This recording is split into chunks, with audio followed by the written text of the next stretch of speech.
ایسے میرے رب کا عرش کھلے گا اور اللہ مسکراتا ہوا اپنے خوبصورت چہرے کے ساتھ سامنے آئے گا اور کہے گا سلام قولا من رب الرحیم، میرے بندے بندیو آج تمہارا رب تمہیں سلام پیش کرتا ہے، تمہارا رب تمہیں سلام پیش کرتا ہے۔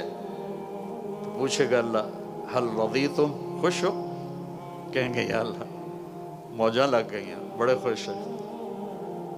تو اللہ کہے گا کچھ مانگو، کہیں گے راضی ہو جا، وہ کہے گا راضی ہوں تو یہاں بٹھایا، میں راضی ہوں، کچھ مانگو۔ کہیں گے یا اللہ جب ہم لاہور میں تھے نا، نمازیں پڑھتے تھے پر بے ڈھنگی سی تھیں، ہمیں تو پتہ ہی نہیں تھا تو اتنا خوبصورت ہے، تو آج ہم تمہیں دیکھ کر ایک سجدہ کرنا چاہتے ہیں، تمہیں دیکھتے ہوئے ایک سجدہ کرنا چاہتے ہیں۔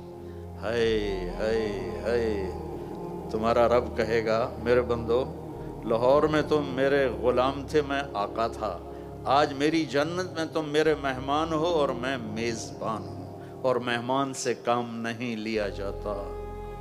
تو اللہ کہے گا تم میرے مہمان ہو، کلوا واشربوا ہنیئا بما اسلفتم فی الایام الخالیہ، جاؤ کھاؤ پیو موج کرو، تمہارا کوئی حساب نہیں ہے۔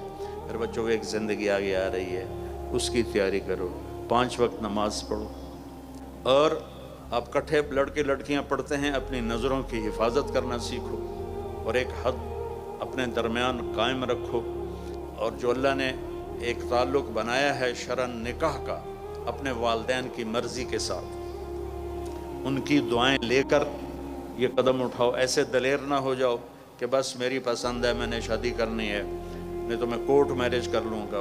بے برکت ہوتی ہیں وہ زندگیاں جن کے ساتھ ماں باپ کی دعائیں نہیں ہوتی، ناکام ہوتی ہیں وہ زندگیاں جو ماں باپ کی دعا نہیں لے سکتے۔ اپنے استادوں کا ادب کرو، جن سے پڑھتے ہو وہ تمہاری زندگی بھر کے تمہارے آقا ہیں۔ حضرت مولا علی کا فرمان ہے کہ جو مجھے ایک حرف پڑھا دے میں اس کا غلام ہوں، جہاں چاہے بیچ دے، جہاں چاہے بیچ دے۔ ایک بدو آیا، یا رسول اللہ قیامت کے دن حساب کون لے گا؟ آپ نے کہا اللہ۔ کہنے لگا موجاں بخین بخین موجاں ہو گئیں، موجاں۔ آپ بڑے حیران ہوئے، کہنے لگے کس بات کی موجاں؟ کہ ان الکریم اذا قدر عفا، سخی بادشاہ پکڑ بھی لے تو پھر سخاوت کی وجہ سے چھوڑ دیتا ہے۔ تو اس کا مطلب یہ نہیں کہ بھئی تم کہو کہ ہن نماز ہی نہیں پڑھنی، اللہ آپ ہی چھوڑ دے گا۔ حسینی فلسفہ سامنے رکھو کہ کربلا کے میدان میں نماز نہیں چھوڑی۔ اگر 1400 سال کی تاریخ میں کسی کو گنجائش ملتی نماز چھوڑنے کی تو کربلائی قافلے کو ملتی، کہ جن پر ظلم و ستم کی تاریخ لکھی جا رہی تھی، جن کی گردنیں کٹ کے نیزوں پہ چڑھ رہی تھی، اور اوپر تپتا ہوا سورج تھا اور نیچے جلتی ہوئی ریت تھی، اور یہ سارا جنتی ٹولہ تھا سارا۔ جنگ سے پہلے امام علی کی آنکھ لگ گئی، اتنا قلبی اطمینان کی آنکھ لگ گئی۔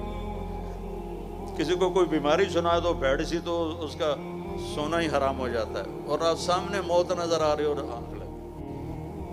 آنکھ کھلی تو ہنسنے لگے۔ بہن زینب نے پوچھا یہ کوئی ہنسنے کا موقع ہے، کیوں ہنسے ہو؟ کہا بھی اللہ کے نبی خواب میں آئے، کہہ رہے ہیں بیٹا تجھے لینے کے لیے آ گیا ہوں۔